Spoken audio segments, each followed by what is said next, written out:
BCom part third के विद्यार्थियों के लिए इनकम टैक्स की कक्षा में आज का जो टॉपिक है, कैपिटल गेन में ही आगे बढ़ते हुए पूंजी संपत्तियों के प्रकार या पूंजीगत लाभों के प्रकार के बारे में आज हम अध्ययन करेंगे। प्रिय विद्यार्थियों, पिछले वीडियो में आपने पूंजी संपत्ति क्या होती है, पूंजी संपत्तियों का हस्तांतरण, पूंजी संपत्ति का हस्तांतरण गत वर्ष में हो आदि से संबंधित जो जानकारी आपने प्राप्त की, उसी से आगे बढ़ते हुए अब पूंजी संपत्तियां कितने प्रकार की होती है। आयकर अधिनियम के अंतर्गत कर के उद्देश्य से पूंजी संपत्तियों को दो भागों के अंतर्गत बांटा जाता है। एक पहली है दीर्घकालीन पूंजी संपत्तियां, लॉन्ग टर्म कैपिटल एसेट्स। दूसरी अल्पकालीन पूंजी संपत्तियां, शॉर्ट टर्म कैपिटल एसेट्स। कोई पूंजी संपत्ति अल्पकालीन है या दीर्घकालीन, यह इस बात पर निर्भर करता है कि संपत्ति का स्वामित्व करदाता के पास कितने समय या कितनी अवधि के लिए रहा है। इसके संबंध में जो नियम है वो निम्न प्रकार से हैं कि सबसे पहले जैसे हम दीर्घकालीन पूंजी संपत्ति को देते हैं long term capital assets, income tax अधिनियम यानी आयकर अधिनियम में जो परिभाषा इसकी दे रखी है दीर्घकालीन पूंजी संपत्ति की, वो है कि ऐसी पूंजी संपत्ति जो अल्पकालीन पूंजी संपत्ति नहीं है, दीर्घकालीन पूंजी संपत्ति कहलाती है। तो परिभाषा तो बहुत छोटी सी और सिंपल सी दे रखी है। तो यानी इस परिभाषा के अनुसार अगर देखा जाए तो दीर्घकालीन पूंजी संपत्ति की कोई परिभाषा नहीं है। केवल अगर आप अल्पकालीन पूंजी संपत्ति को समझना होगा, जो अल्पकालीन पूंजी संपत्ति नहीं है वो दीर्घकालीन पूंजी संपत्ति होगी। तो हम पहले लेते हैं अल्पकालीन पूंजी संपत्ति, शॉर्ट टर्म कैपिटल एसेट्स। अल्पकालीन पूंजी संपत्तियों में जो संपत्तियां शामिल होती है वह मैं बता रहा हूं। सबसे पहला आता है मूल्यह्रास योग्य संपत्तियां, डेप्रिसिएबल एसेट्स।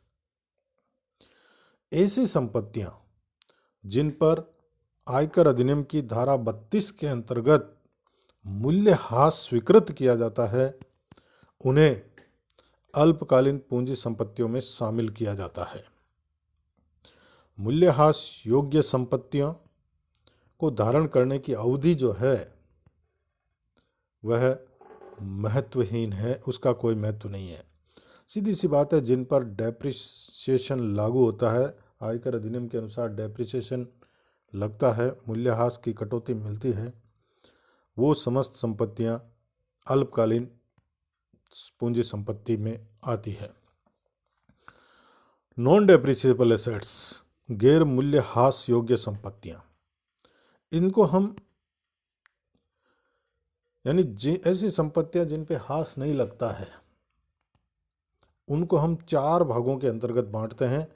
जिसमें पहला है यदि कुछ विनियोगों को धारण करने की अवधि 12 माह से अधिक नहीं हो। ये जो संपत्तियां मैं बताऊंगा अभी आगे, वो 12 महीने अथवा कम अवधि में हस्तांतरित करने पर अल्पकालीन पूंजी संपत्ति कहलाती है।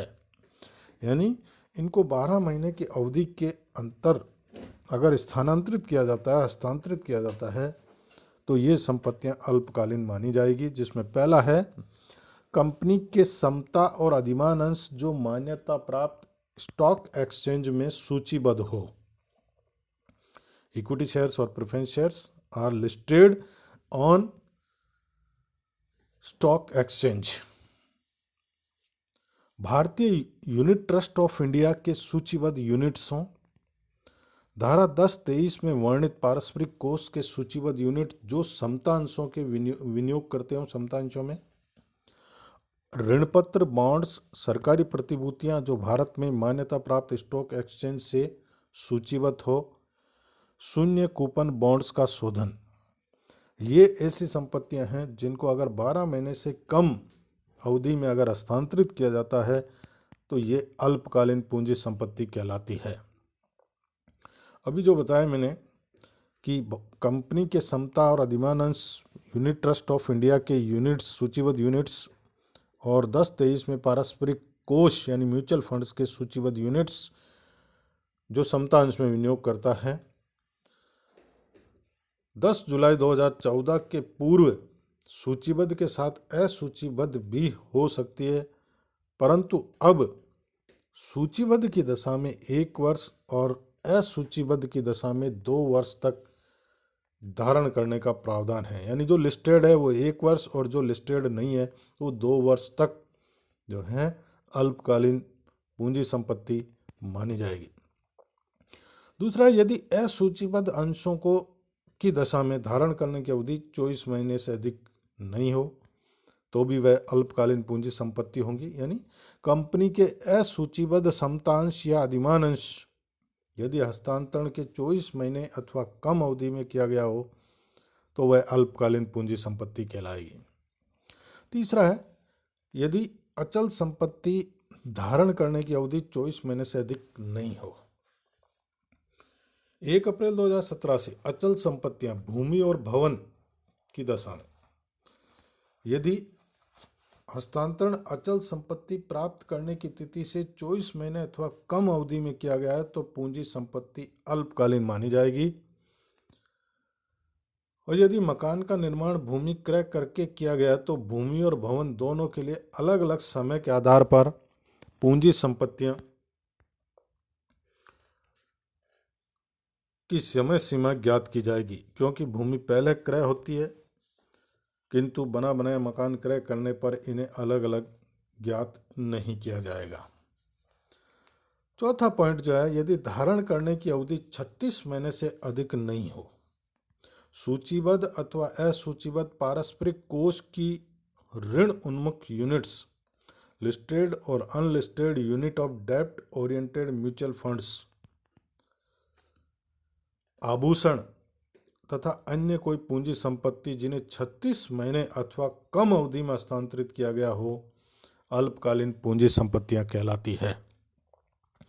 तो ये जो पढ़ी अपने, ये सभी अल्पकालीन पूंजी संपत्तियां, सिंपल से शब्दों में अगर देखा जाए तो कुछ listed shares, units, UTI of India यानी यूनिट ट्रस्ट ऑफ इंडिया के units, listed units, equity oriented जो म्यूचुअल फंड्स हैं उनमें लिस्टेड यूनिट्स, मान्यता प्राप्त स्टॉक एक्सचेंज से सूचीबद्ध ऋणपत्र, बॉन्ड्स और सरकारी प्रतिभूतियां, इनके लिए 12 महीने की अवधि है। और जो लिस्टेड नहीं है, असूचीबद्ध अंश हैं, उनके लिए 24 माह की अवधि है। अचल संपत्ति धारण करने की अवधि 24 महीने से अधिक नहीं है, लेकिन सूचीबद्ध और असूचीबद्ध पारस्परिक कोष की ऋण उन्मुख यूनिट्स, डेब्ट ओरिएंटेड म्यूचुअल फंड्स की यूनिट्स या आभूषण या अन्य कोई पूंजी संपत्ति जो है अचल संपत्ति को छोड़ करके, उनके लिए 36 महीने अथवा कम की अवधि में अगर हस्तांतरित किया जाता है तो अल्पकालीन पूंजी संपत्ति मानी जाएगी। अन्यथा ये समस्त जो अवधि है उससे अगर बाद में हस्तांतरित किया जाता है तो वो दीर्घकालीन पूंजी संपत्ति मानी जाएगी।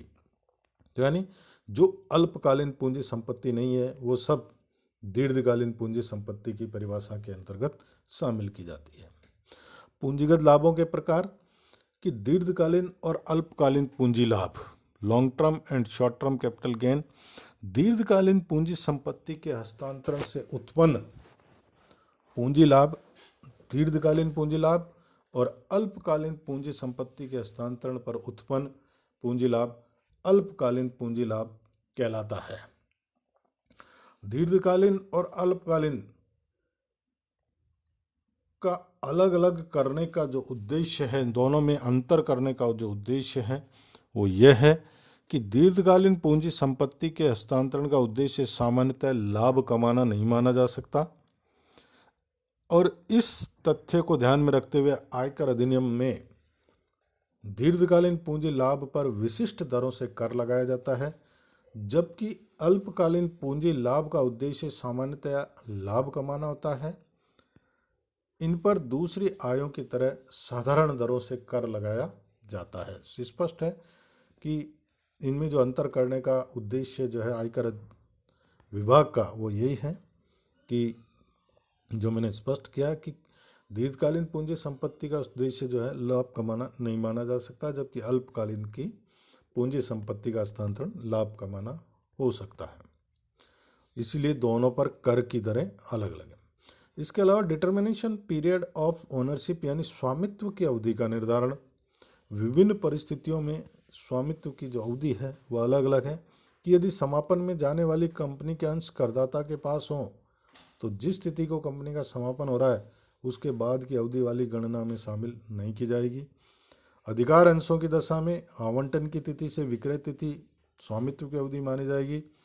अधिकार के विक्रय पड़ने पर अधिकार मिलने से विक्रय की तिथि तक है। अधिकार क्रय पर अंश ग्रहण करने पर कंपनी द्वारा अंश आवंटन की तिथि से अंश विक्रय की तिथि तक। बोनस अंश की दशा में आवंटन से विक्रय तिथि की। कई बार क्रय किए गए अंशों की दशा में विक्रय किए गए अंश फीफो विधि से।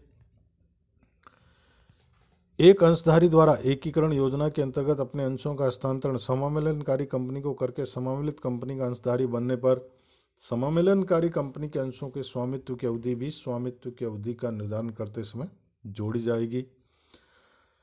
इसके अलावा धारा 49(1) के अंतर्गत प्राप्त निम्न संपत्तियों पर जैसे किसी हिंदू अविभाजित परिवार के पूर्ण अथवा आंशिक समापन पर मिली संपत्तियां, उपहार और वसीयत में मिली संपत्ति, उत्तराधिकार में मिली संपत्ति, फर्म अथवा व्यक्तियों के समुदाय के विघटन पर 1 अप्रैल 1987 से मिली संपत्ति, कंपनी के समापन पर संपत्तियों का वितरण करने पर, खंडनीय और अखंडनीय ट्रस्ट को हस्तांतरण करने पर, इन सभी परिस्थितियों में पूर्व स्वामी द्वारा संपत्ति प्राप्त करने की तिथि को आधार मानकर पूंजी संपत्ति के स्वामित्व की अवधि का निर्धारण किया जाता है। इस प्रकार दीर्घकालीन अथवा अल्पकालीन पूंजी संपत्ति का निर्धारण पूर्व स्वामी द्वारा संपत्ति प्राप्त करने की तिथि के आधार पर होता है, लेकिन दीर्घकालीन पूंजी संपत्ति के लिए प्राप्ति की सूचकांकित लागत इंडेक्स्ड कॉस्ट ज्ञात करने के लिए वर्तमान स्वामी द्वारा संपत्ति की प्राप्ति की तिथि को आधार मानते हैं। इसके अलावा कर्मचारी को स्वीकृत इक्विटी अंशों का आवंटन की तिथि से हस्तांतरण तिथि तक, सहकारी समिति में फ्लैट आवंटन की तिथि से हस्तांतरण तिथि तक, अचल संपत्ति की दशा में इमूवेबल प्रॉपर्टी की दशा में सामान्यतः अचल संपत्ति पंजीकरण के पश्चात हस्तांतरित होती है, किंतु यदि अनुबंध लिखित है, प्रतिफल का भुगतान हो गया तथा क्रेता ने संपत्ति अधिकार में ले ली है तो इन 3 शर्तों की जिस दिन पालना हो जाए हस्तांतरण तिथि माना जाए। चल संपत्ति की दशा में जिस दिन संपत्ति क्रेता को सौंप दी जाए, पक्षकारों द्वारा किए गए अनुबंध के अंतर्गत विक्रय के अनुबंध की तिथि तक, सीमित दायित्व वाली साझेदारी फर्म में साझेदारों के अधिकार सीमित दायित्व वाली साझेदारी फर्म में परिवर्तन की तिथि से, पारस्परिक कोष के विलय की योजना के अंतर्गत प्राप्त यूनिट्स, पारस्परिक कोष के विलय की योजना की वह अवधि जिसमें यूनिट्स को रखा गया है को भी शामिल किया जाएगा। पूर्वाधिकार अंशों के समता अंशों में परिवर्तन, समता अंशों को धारण करने की अवधि में पूर्वाधिकार अंशों को धारण करने की अवधि भी जोड़ी जाएगी। और व्यापारिक स्टॉक को पूंजी संपत्ति में परिवर्तन अगर किया जाता है तो स्वामित्व की अवधि जो होगी तो धारण करने की अवधि की गणना व्यापारिक स्टॉक को पूंजी संपत्ति में परिवर्तित करने की तिथि से की जाएगी। ये विभिन्न परिस्थितियां रही है जब कि स्वामित्व का अवधि का निर्धारण तो क्या कौन सा माना जाए, तो इसमें स्पष्ट क्लैरिफिकेशन जो है, स्पष्टीकरण केंद्रीय प्रत्यक्ष कर के बोर्ड के द्वारा दिया जा चुका है। और स्वामित्व की अवधि का निर्धारण ये विभिन्न परिस्थितियां जो कन्फ्यूजन वाली है वो इसी अनुसार किया जाएगा। आज हमने पूंजी संपत्तियों के प्रकार, पूंजीगत लाभों के प्रकार, स्वामित्व की अवधि का निर्धारण से संबंधित जो बिंदु हैं उनको हमने सोल्व किए, पढ़े। आप लोग अपने बुक्स में भी इन नियमों को पढ़ें, जानकारी करें, क्योंकि पूंजी संपत्ति यानी दीर्घकालीन और अल्पकालीन में बांटना जरूरी है। और स्पष्ट कर चुके हैं कि दोनों के ऊपर, दीर्घकालीन और अल्पकालीन पर जो कर की दरें हैं वो अलग अलग है। इसलिए हमारे कर की गणना सही हो, इसलिए अल्पकालीन और दीर्घकालीन की जो परिभाषा है पूंजी संपत्तियों को, उनको अच्छी तरह पढ़ करके पढ़ें। कोई समस्या हो तो मुझसे संपर्क करें। इस वीडियो को लाइक करें, शेयर करें और सब्सक्राइब करें। धन्यवाद।